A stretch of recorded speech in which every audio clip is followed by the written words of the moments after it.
Hello, मैं विकास sir आप सभी का वेलकम करता हूं एजुकेशन जोन साइंस कोचिंग में। आज के वीडियो में जानेंगे संधारित्र की धारिता, इसके बाद समांतर पट्टिका संधारित्र की धारिता का व्यंजक, ये दोनों चीज जानेंगे।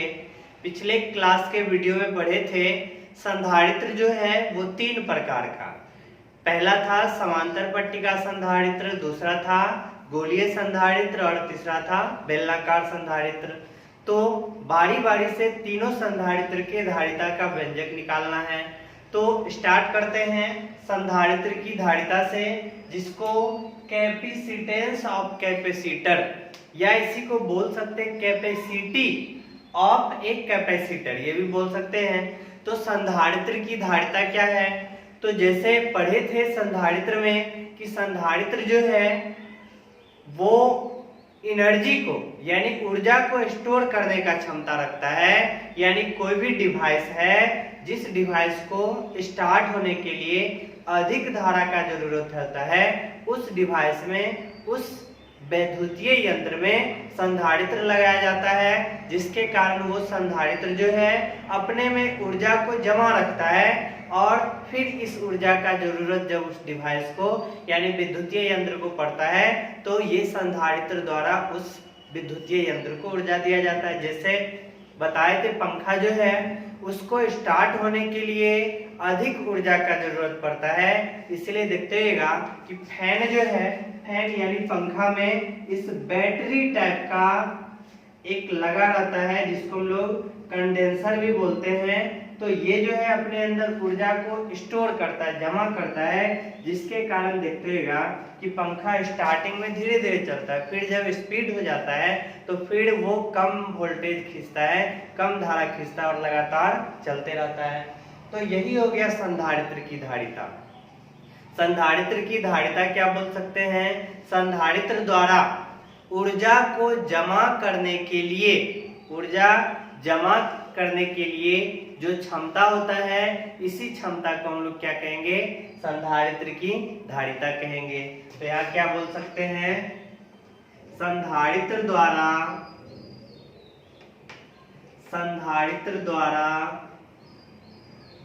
जमा किए जाने वाले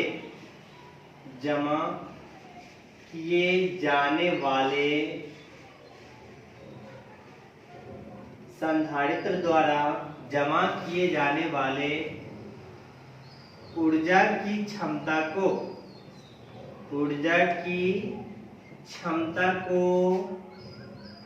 संधारित्र की धारिता कहते हैं। संधारित्र की धारिता कहते हैं। यानी संधारित्र जो अपने अंदर ऊर्जा को जमा रखता है, इसी ऊर्जा जमा करने की क्षमता को क्या कहेंगे? संधारित्र की धारिता कहेंगे। तो इस धारिता का मान जो होता है, धारिता का मान क्या होगा? यानी हम लोग जान रहे हैं संधारित्र पर आवेश जो होता है वो संधारित्र के विभव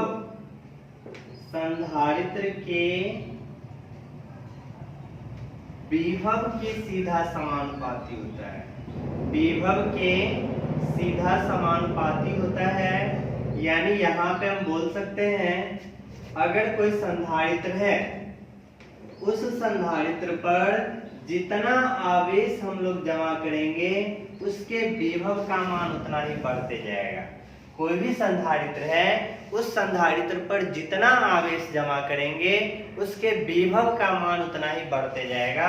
इसलिए हम बोले हैं कि संधारित्र पर आवेश जो है संधारित्र के विभव के सीधा समानुपाती होता है। अर्थात यहाँ पे हम बोल सकते हैं संधारित्र पर जो आवेश है यानी Q जो है वो संधारित्र के विभव के सीधा समानुपाती हो गया। यहाँ से समानुपाती का चिन्ह हटेगा तो बराबर का चिन्ह पड़ेगा और एक नियतांक आता है वो रख देते हैं। यहाँ पे Q बराबर क्या आ गया? C भी आ गया।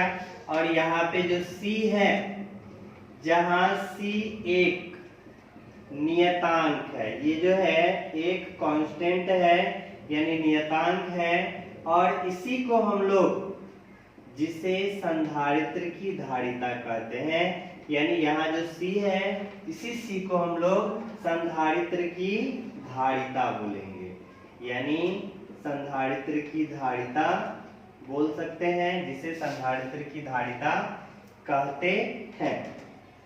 तो यहाँ से अगर बोला जाए C बराबर क्या होगा, Q बराबर C भी आ गया, तो Q बराबर बोला जाए, सॉरी यहाँ पे C बराबर बोला जाएगा Q बट्टा में V, ये बोल सकते हैं। यानी यहाँ पे देख रहे हैं संधारित्र की धारिता क्या आ गया, C बराबर Q बट्टा V आ गया। तो Q क्या है, संधारित्र पर आवेश है, V क्या है, संधारित्र पर विभव है। जैसे अगर संधारित्र में दो गो पट्टी है, एक पट्टी M है और एक पट्टी N है, तो यहाँ पे पढ़े थे दोनों पट्टी के बीच का विभवांतर, इसी को हम लोग संधारित्र का विभव कहते हैं। पिछले क्लास में बताया गया था संधारित्र का विभव। तो यहाँ पे पट्टी M है तो M के विभव, और पट्टी N है तो N के विभव में अंतर, जिसको हम लोग विभवांतर बोलते हैं। तो यही विभवांतर जो होता है वो संधारित्र का विभव होता है।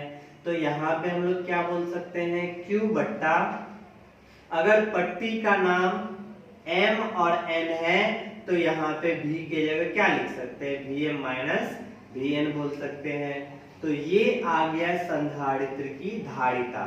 तो संधारित्र की धारिता का फॉर्मूला देख लिए। अब जो है जानेंगे समांतर पट्टिका संधारित्र की धारिता कितना होगा ये निकालना। तो इसको कॉपी कर सकते हैं, वीडियो को रोक के इसको लिख सकते हैं, क्योंकि अब जो है क्वेश्चन के रूप में जानना है। तो इसको मिटा देते हैं। यहां से आ गया संधारित्र की धारिता। ध्यान रखना है संधारित्र की धारिता का फॉर्मूला जाएगा C बराबर Q बट्टा V, और V में पट्टी का नाम, संधारित्र में जो प्लेट उपयोग किया जाता है उसका नाम M और N है, तो C बराबर Q बट्टा Vm माइनस Vn। अब यहाँ पे हम क्वेश्चन लिखते हैं, और इस क्वेश्चन को VVI समझना है, क्योंकि ये क्वेश्चन जो है बोर्ड में भी पूछ चुका है 5 अंक के प्रश्न के रूप में। तो यहाँ पे क्वेश्चन के ही रूप में लिख देते हैं, समांतर पट्टिका संधारित्र, समांतर पट्टिका संधारित्र की धारिता ज्ञात करें, की धारिता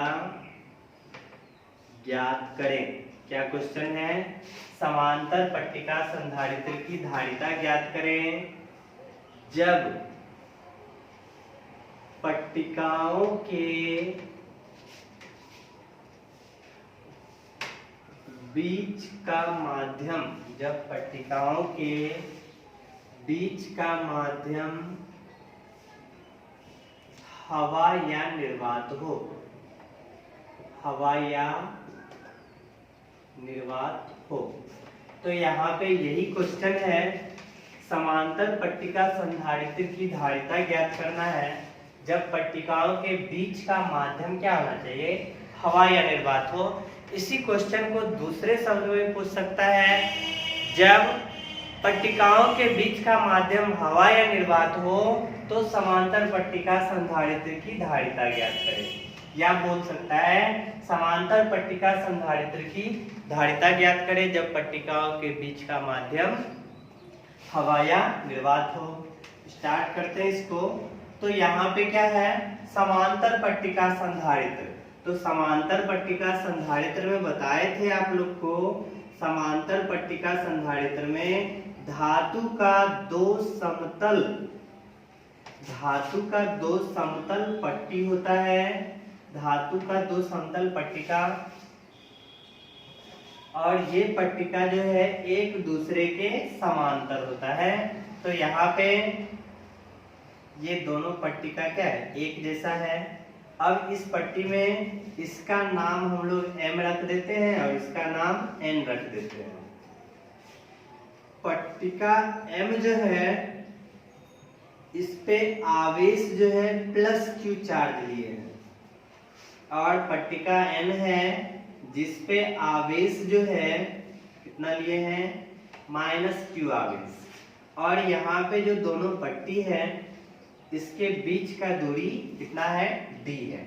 तो यहाँ पे जब किसी चीज का हम लोग व्यंजक निकालते हैं तो व्यंजक निकालने के क्रम में इस फिगर में जो जो चीज होता है इसको भाषा के रूप में लिखते हैं। तो यहाँ पे देखिए इस फिगर में क्या है, Mn एक समांतर पट्टिका संधारित्र है जिसमें पट्टिकाओं के बीच का दूरी क्या है, D है, और इस पट्टिका के बीच का माध्यम क्या है, हवा या निर्वात है, और पट्टिका M पर प्लस Q है और पट्टिका N पर माइनस Q है। तो यही सारा बात जो है भाषा के रूप में लिख देते हैं। यहाँ पे क्या लिखेंगे, माना Mn एक समांतर पट्टिका संधारित्र है, माना Mn एक समांतर पट्टिका संधारित्र है जिसमें पट्टिकाओं के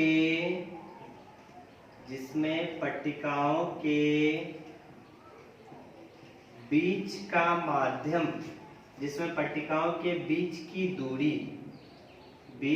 दूरी D है, तथा पट्टिकाओं के बीच का माध्यम क्या है, हवा या निर्वात है। यहाँ पे जो फिगर में दिखा ये लिखे हैं। फिर यहाँ पे देखिए पट्टिका M पर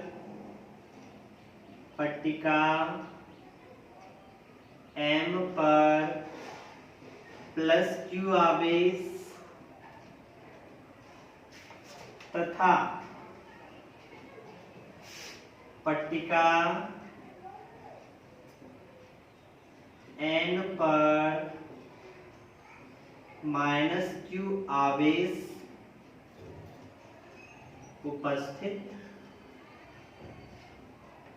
है। तो इस फिगर में जो चीज था ये भाषा के रूप में लिखे हैं। पट्टिका Mn एक समांतर पट्टिका संधारित्र है जिसमें पट्टिकाओं के बीच की दूरी क्या लिए हैं, D लिए हैं, तथा पट्टिकाओं के बीच का जो ये माध्यम है हवा या निर्वात है। पट्टिका M पर प्लस Q आवेश तथा पट्टिका N पर माइनस Q आवेश उपस्थित है। अब यहाँ पे इसको आगे बढ़ाते हैं। जैसे यहाँ पे ये आच्छादक सतह का क्षेत्रफल, ये जो एरिया है, तो यहाँ पे ये पट्टिका है, तो अगर यहाँ पे आवेश जो जमा हो रहा है तो पृष्ठीय घनत्व होगा, क्योंकि एरिया जान रहे हैं अगर आवेश क्षेत्रफल में जमा होता है इसको आवेश का पृष्ठीय घनत्व कहते हैं, क्योंकि यहाँ पे आवेश जो है क्षेत्रफल पर जमा हो रहा है। तो आवेश का पृष्ठीय घनत्व, आवेश के पृष्ठीय घनत्व को सिग्मा से सूचित करते हैं, और सिग्मा का फॉर्मूला जान है Q बट्टा A। आवेश का जो पृष्ठीय घनत्व है सिग्मा बराबर क्या आ गया, Q बट्टा A आ गया। इसके बाद संधारित्र की धारिता, संधारित्र की धारिता, तो संधारित्र की धारिता जो होता है वो हम लोग C से सूचित करते हैं, और C बराबर होता है Q बट्टा में V, और यहाँ पे V जो है वो क्या है, विभव है। और विभव क्या होता है, दोनों पट्टिकाओं के बीच का विभवांतर। तो यहाँ पे M और N है, तो पट्टिका M का विभव और माइनस पट्टिका N का विभव, यही होता है संधारित्र का विभव। संधारित्र का विभव पढ़े हैं, दोनों पट्टिकाओं के बीच का विभवांतर ही संधारित्र का विभव होता है। तो C बराबर Q बट्टा V, इसी को चाहेंगे तो Q बट्टा Vm माइनस Vn लिख सकते हैं। तो यहाँ पे हम डायरेक्ट लिख देते हैं C बराबर Q बट्टा Vm माइनस Vn, और इसको हम लोग समीकरण 1 मानते हैं। क्यों मानते हैं? क्योंकि संधारित्र की धारिता निकालना है और यही फॉर्मूला होता है। इस फॉर्मूला में हम लोग को आवेश पता है, Q पता है। अब जो है अगर इसका विभवांतर निकल जाए, यानी संधारित्र का विभव पता हो जाए, तो निश्चित रूप से संधारित्र की धारिता पता चल जाएगा। तो अब बच गया यहाँ पे संधारित्र का विभव निकालना। संधारित्र का विभव निकालेंगे तो विभव का फॉर्मूला एक पढ़े थे, फॉर्मूला पढ़े हैं E बराबर माइनस dV बट्टा में dr। ये फॉर्मूला पढ़े हुए हैं। तो इस फॉर्मूला से अगर dV चाहिए तो माइनस EdR हो जाएगा। तो यहाँ पे विभव पता करने के लिए विद्युत तीव्रता जानना जरूरी है। तो अब जो है विभव निकालने से पहले हमको क्या निकालना पड़ेगा? विद्युत तीव्रता निकालना पड़ेगा। तो यहाँ पे संधारित्र में हम लोग मान लेते हैं कोई बिंदु जो है ये P है, और इस बिंदु P पर विद्युत तीव्रता जो होगा वो आगे की तरफ। क्यों? क्योंकि जान रहे विद्युत तीव्रता का दिशा जो होता है धन आवेश से दूर की ओर और ऋण आवेश के तरफ। तो यहाँ पे देखिए विद्युत तीव्रता का दिशा जो है धन आवेश से दूर के तरफ है और ऋण आवेश के तरफ है, यानी बिंदु P पर विद्युत तीव्रता का दिशा तो आगे हो जाएगा। अब यहाँ पे जो धन आवेश है, इस आवेश से बिंदु P का दूरी हम लोग मान लेते हैं dr। कितना दूरी मान लिए हैं? dr दूरी मान लिए हैं। बिंदु P से ये जो धन आवेश है इसका दूरी कितना है? dr है। अब यहाँ पे बिंदु P पर तीव्रता पता करते हैं। तीव्रता पता चल जाएगा तो विभव भी पता चल जाएगा। बिंदु P पर विद्युत तीव्रता, बिंदु P पर विद्युत तीव्रता का मान निकालना है। तो बिंदु P, इस बिंदु P पर विद्युत तीव्रता जो हो जाएगा ये जो है पट्टिका M, जिसको हम लोग संग्राहक पट्टिका कहते हैं, पिछले क्लास में पढ़े थे। संधारित्र में धन आवेश से आवेशित पट्टिका को संग्राहक पट्टिका और ऋण आवेश से आवेशित पट्टिका को संघनक पट्टिका। तो बिंदु P पर तीव्रता जो हो जाएगा संग्राहक पट्टिका के कारण तीव्रता प्लस संघनक पट्टिका के कारण तीव्रता। तो यहाँ पे इस पट्टिका के कारण तीव्रता और इस पट्टिका के कारण तीव्रता को जोड़ देंगे तो यही तीव्रता जो हो जाएगा इस संधारित्र का तीव्रता हो जाएगा। तो यहाँ पे लिखते हैं बिंदु P पर तीव्रता मतलब बोल सकते हैं संग्राहक पट्टिका के कारण विद्युत तीव्रता, संग्राहक पट्टिका के कारण, संग्राहक पट्टिका के कारण विद्युत तीव्रता प्लस संघनक पट्टिका के कारण, संघनक पट्टिका के कारण विद्युत तीव्रता, ये आ गया। अब यहाँ पे देखिए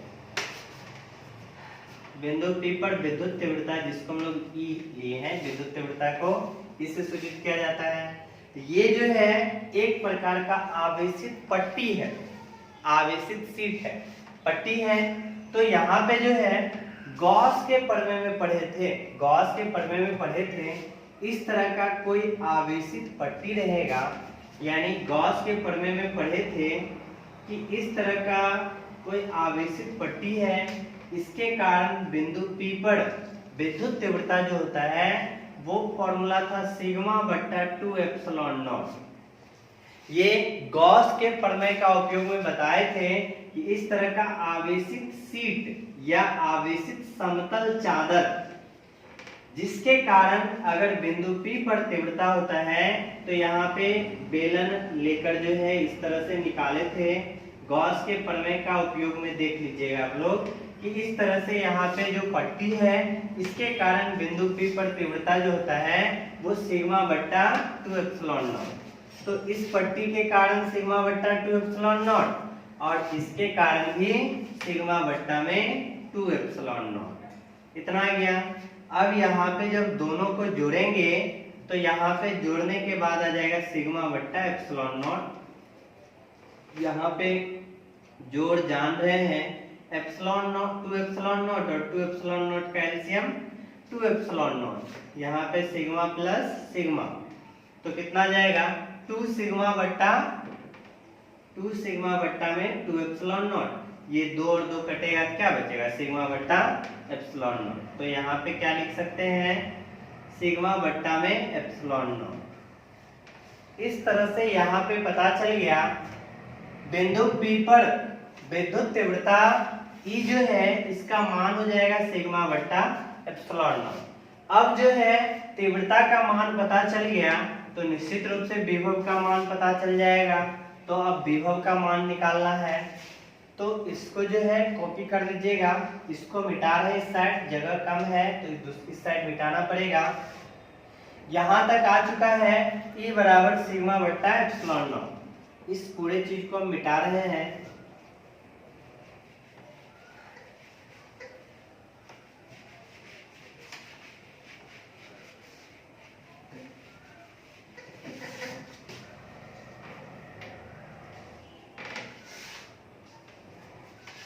इसके बाद जो है क्या निकालना है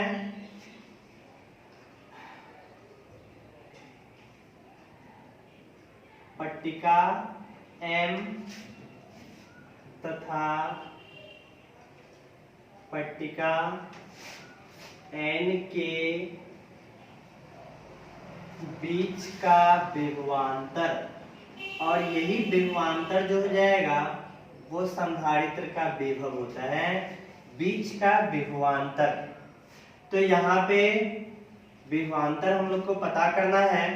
तो यहाँ पे हम लोग जान रहे हैं फॉर्मूला होता है dV बराबर माइनस EdR। ये फॉर्मूला कहाँ से आया तो E बराबर माइनस dV बट्टा dx पढ़े हैं।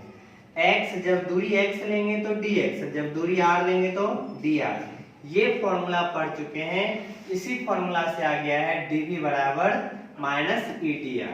तो यहाँ पे रख दिए हैं dV है,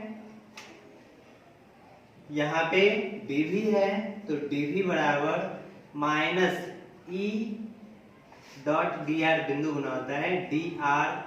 अब यहाँ पे देखिए cos जो है 180 डिग्री आ जाएगा। फिगर जो बनाए थे उस फिगर में क्या था, उस फिगर में था विद्युत तीव्रता का दिशा इधर है और दूरी जो है ये इसका दिशा इधर है। तो दोनों के बीच एंगल कितना है 180 डिग्री, अपोजिट डायरेक्शन है तो 180 डिग्री। यहाँ पे 180 डिग्री। ये कैसे आ गया तो फॉर्मूला जान रहे A डॉट B जो होता है वो AB cos थीटा होता है। तो यहाँ पे इसी फॉर्मूला के आधार पे लिख दिए हैं। अब इसके dV बराबर जो है माइनस EdR और cos 180 का मान -1 होता है तो dV बराबर आ गया EdR। अब क्या करेंगे इंटीग्रेशन कर देंगे, इंटीग्रेटिंग बोथ साइड यानी दोनों तरफ क्या करेंगे समाकलन करेंगे। तो यहाँ पे dV। अब यहाँ पे देखिए संधारित्र में दो पट्टी था, एक M था दूसरा N था। तो यहाँ पे M रख दिए और N रख दिए। फिर यहाँ पे E है dr है, dr मतलब दूरी हो गया। तो समांतर पट्टिका संधारित्र में जो पट्टी बनाए थे एक पट्टी M था और दूसरा पट्टी क्या था N था और इस पट्टी के बीच का दूरी कितना लिए थे D लिए थे। तो अधिक से अधिक दूरी D हो गया और कम से कम क्या आ जाएगा 0 हो जाएगा। तो इस तरह से यहाँ पे D और यहाँ पे 0 रख दिए। यहाँ पे dV का समाकलन V हो जाएगा तो dm माइनस Vn रखेंगे। पट्टिका M का भी M के लिए विभव और पट्टिका N के लिए विभव। फिर यहाँ से E तो बाहर निकल जाएगा, D है और यहाँ पे 0 है और यहाँ पे क्या है dr है। Vm माइनस Vn जो हो जाएगा ई है और डी आर का समाकलन क्या आ जाएगा आर। समाकलन के फॉर्मूला में ध्यान रखना है dx का समाकलन x होता है, तो इसी कारण से dr का समाकलन क्या आ जाएगा r हो जाएगा। यहाँ पे d और यहाँ पे 0, ये समाकलन का रूल है, इसको ध्यान रखना है। तो इस साइड मिटा देते हैं अब इसको। अब जो है आप लोग वीडियो को रोक के कॉपी करते जाइएगा, क्योंकि स्पेस कम है इसलिए मिटाना है।